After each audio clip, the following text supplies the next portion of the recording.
practice, and it's a short week, so a lot of it's mental. It's important to get back physically as well as we can. So, we'll adjust the week as we see fit and try to be as sharp as we can be on Friday night. So it'll be a good game. It'll be exciting. They're a good football team, a lot at stake. It'll be a fun environment in the Rose Bowl, so we're excited. Did they have the right jersey in Jack's locker today?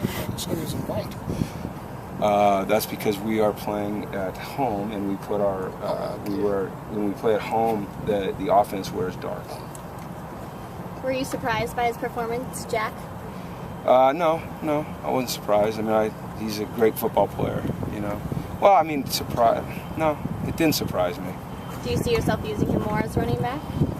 It depends on the situation. We're not just going to do something just to gimmick. It's got to have merit, So it's like with all of our players. If we can find a role for them that's not necessarily typical of what they usually do that helps the team win, then we're going to put them in that position. We've been doing that for 2 years. You saw it last year with Dayton and Cassius and those guys, and same thing this year. You're just always looking for ways to utilize your talent. Just looking at the tape, how different of a challenge is Bishop Sankey at running back than Kadeem Carey was last week? They're both great players. They have a little bit of a different style. This guy's he's a glider, and he's tough to tackle. He's a really good football player. I mean, you're talking about two of the very best backs in the nation, maybe the two best backs in the nation back to back. It's quite a challenge.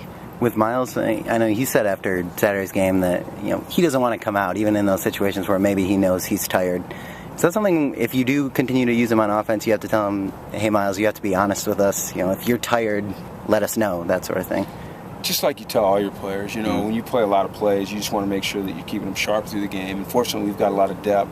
So if any player gets in a situation where they're tired or they're worn out, we try to get them out for a couple plays, and get them back in. But you're dealing with 18, 19, 20-year-olds. They recover pretty quickly, and they love to play football, so they don't want to be standing on the sidelines watching. But we're always aware of that with all the players. Is he the kind of guy that's going to actually tell you that he's... Sorry. I don't know. Is he the kind of guy that's going to actually tell you when he needs a break, or do you really have to monitor players like that? I think you just really have to be in tune to your players in general. You get to know them. You spend so much time together. You get a feel for these guys. You know their moods. You know when they're tired. You know when they're excited. You know when they're confused. You know when they're down. And I think it's just part of the deal is paying attention to those situations and acting accordingly as a coach. How tough is it realistically in modern college football to play both ways?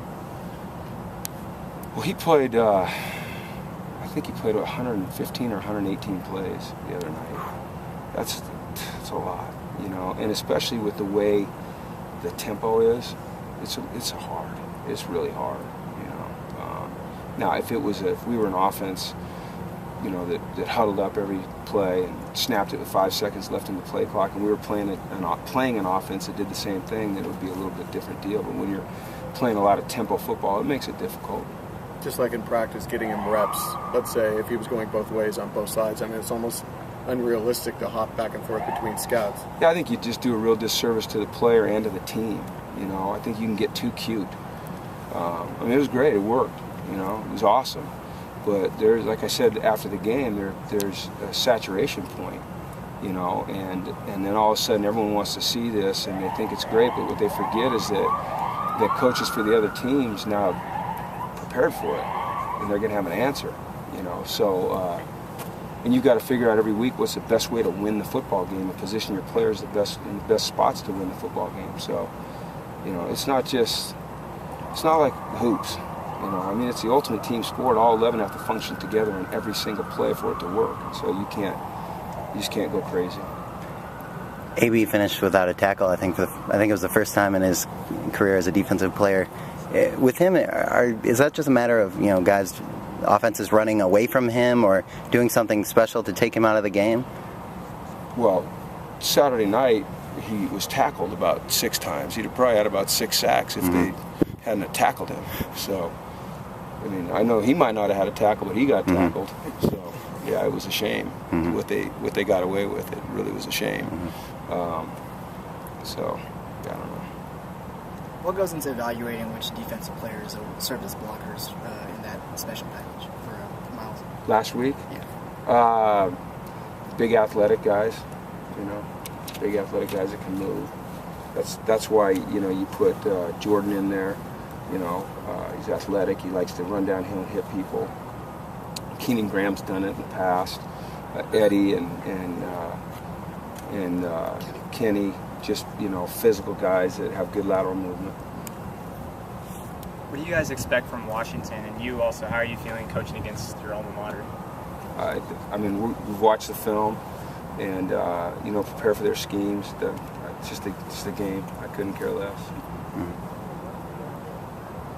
Nice guys. Cool.